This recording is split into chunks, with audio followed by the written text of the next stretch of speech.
महात्मा गांधी केवल स्वतंत्रता संग्राम के नायक नहीं थे, वे आत्मनिर्भर भारत और रामराज के समर्थक थे।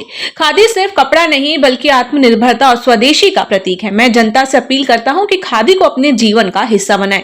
प्रधानमंत्री नरेंद्र मोदी जी के नेतृत्व में गांधी जी के सपनों का भारत साकार हो रहा है। आज गांधी जी और शास्त्री जी की जयंती पर हम संकल्प लें कि स्वदेशी अपनाकर स्थानीय कारीगर और अर्थव्यवस्था को मजबूत करेंगे।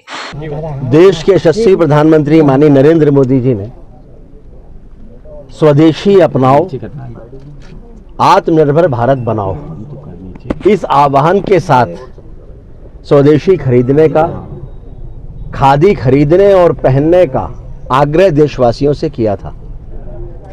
और इसलिए आज के दिन जबकि बापू जी की जयंती है, तो हर बार आज के दिन खादी के वस्त्र को खरीदें, उनको पहने और बाकी लोगों से भी ये आह्वान करें कि आप सब भी खादी अपनाएं, स्वदेशी अपनाएं, देश को आत्मनिर्भर बनाएं।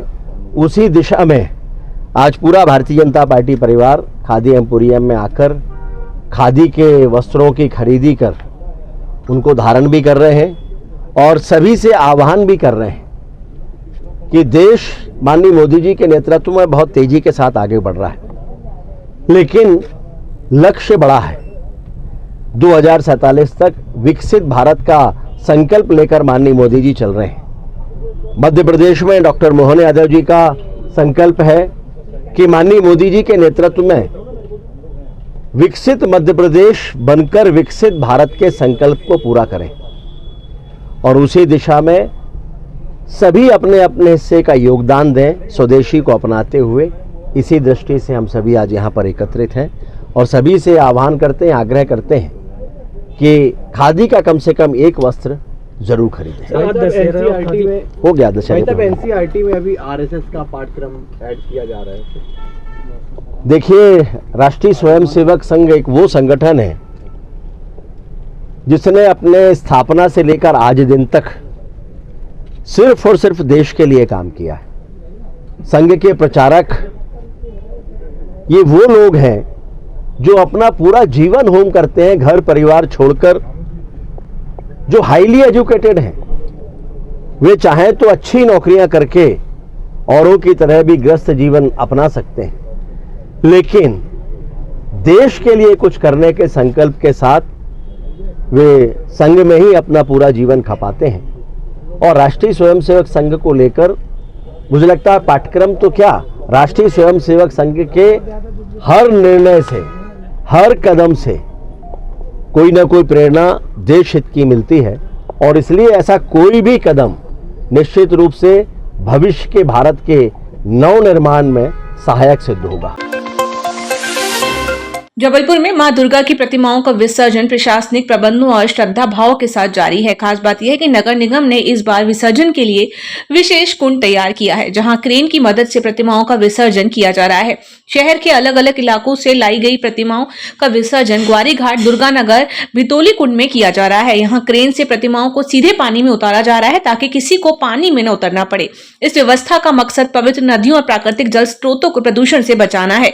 नगर निगम के व्यवस्थापक आशीष जहारिया के मुताबिक अब तक 100 से ज्यादा प्रतिमाओं का विसर्जन हो चुका है। शरद पूर्णिमा तक करीब 600 प्रतिमाओं का विसर्जन इसी कुंड में किया जाएगा।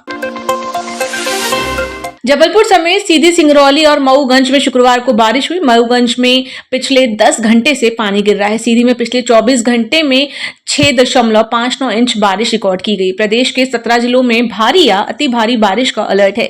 मौसम विभाग ने 4 जिले रीवा, मऊगंज, सीधी और सिंगरौली में अगले 24 घंटे में दौरान 8 इंच तक बारिश का ऑरेंज अलर्ट जारी किया है। स्ट्रॉन्ग सिस्टम की एक्टिविटी 4 अक्टूबर को भी बनी रहेगी। EMS टीवी आपका भरोसेमंद न्यूज नेटवर्क। यहाँ आपको मिलेगी हर बड़ी खबर हिंदी के साथ साथ अब इंग्लिश में भी। नेशनल, इंटरनेशनल और मध्य प्रदेश की हर बड़ी खबर लाइक करें, सब्सक्राइब करें और ज्यादा से ज्यादा शेयर करें और बने रहें हर बड़ी खबर के साथ। EMS TV, English first and fast. मछली परिवार हाई कोर्ट में सुनवाई से पहले पेश करेंगे दस्तावेज। 13 अक्टूबर को होगी अगली सुनवाई। सरकारी जमीन पर काबिज लोगों को मिल सकती है राहत। यौन शोषण और ड्रग्स तस्करी के मामले में फंसे भोपाल के मछली परिवार प्रकरण में 13 अक्टूबर को जबलपुर हाई कोर्ट में सुनवाई होगी। इससे पहले जिला प्रशासन हाई कोर्ट में दस्तावेज पेश करेगा। ये दस्तावेज नियम कायदों से जुड़े हैं। हाईकोर्ट ने राज्य सरकार, भोपाल कलेक्टर, डीसीपी क्राइम और तीनों बैंकों के अधिकारियों को रिकॉर्ड के साथ प्रस्तुत होने और कार्रवाई की वैधता स्पष्ट करने को कहा था। पिछले सप्ताह मामले पर सुनवाई हो चुकी है। सुनवाई के दौरान राज्य सरकार की ओर से हाईकोर्ट में जवाब पेश करते हुए बताया गया था कि कानून के दायरे में रहकर की कार्रवाई की गई है। जस्टिस विशाल मिश्रा की कोर्ट ने राज्य सरकार से विस्तृत जवाब मांगते हुए फैसला सुरक्षित रखा है।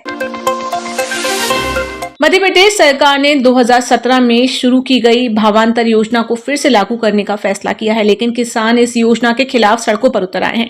कई जिलों में किसानों ने ट्रैक्टर रैलियां निकालकर अपना विरोध दर्ज कराया। मध्य प्रदेश में भावांतर योजना के तहत किसानों को उनकी फसल की बाजार कीमत और न्यूनतम समर्थन मूल्य के बीच का अंतर दिया जाता है, लेकिन किसानों का कहना है कि योजना उनके हित में नहीं है। उनका आरोप है कि 2017 में जब योजना लागू हुई थी तब इसका लाभ उन्हें नहीं बल्कि बिचौली और व्यापारियों को मिला। नरसिंहपुर, हरदा और नर्मदापुरम समेत कई जिलों में किसानों ने ट्रैक्टर रैलियां निकालते हुए सवाल उठाए कि जब एमएसपी पहले से लागू है तो अलग से भावांतर की जरूरत क्यों है। किसान चाहते हैं कि सरकार इस पर स्पष्ट जवाब दे।